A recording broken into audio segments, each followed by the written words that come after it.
Alors Live entre les livres, c'est un festival qui a 10 ans cette année et qui consiste à proposer des temps autour des musiques actuelles, donc des concerts, des ateliers et des rencontres. Pour cette année, donc, on a un partenariat avec bien sûr l'association Dynamo qui accompagne avec nous la mise en place de cette action et qui l'organise, qui est vraiment organisateur de l'événement avec le département.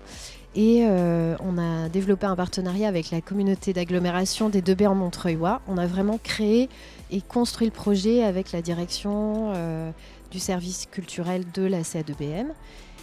Avec l'idée au fur et à mesure de l'étayer, puis de l'ouvrir, de dépasser le cadre des médiathèques et d'associer des structures culturelles, mais aussi le collège et des structures sociales, pourquoi pas.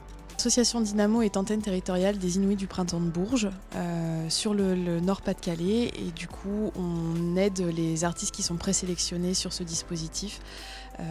On les accompagne pendant 1 an et donc on les propose dans le cadre de la programmation de Live entre les livres. Et puis après, on propose également des groupes de structures qui sont accompagnés par des structures partenaires.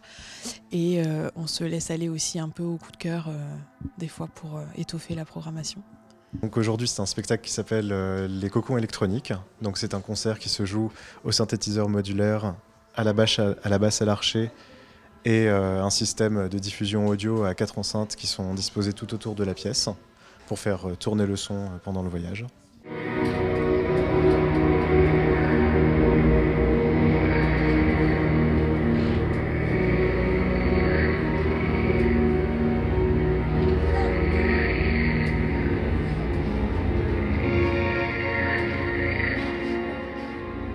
Le cocon électronique, c'est une forme un peu particulière puisqu'on est dans un concert immersif. Le public est au cœur du son et ils reçoivent directement le son qui se balade autour d'eux finalement.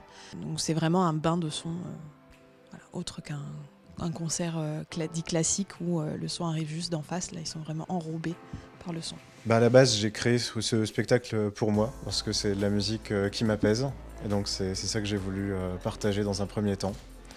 On est vraiment dans un spectacle pour la contemplation, l'apaisement, s'autoriser une bulle où on ne fait rien aussi. Eh bien, c'est intéressant parce qu'en fait, ça permet d'amener la musique actuelle dans des lieux, dans des endroits ou sur des territoires où il n'y a pas forcément de salles de musique actuelle, de salles de concert. Et donc, c'est vrai qu'en milieu rural, par exemple, souvent, les bibliothèques, les médiathèques sont les lieux culturels de proximité. On retrouve souvent une médiathèque et une école de musique. Donc, c'est aussi l'idée de toucher, d'aller au plus près des gens.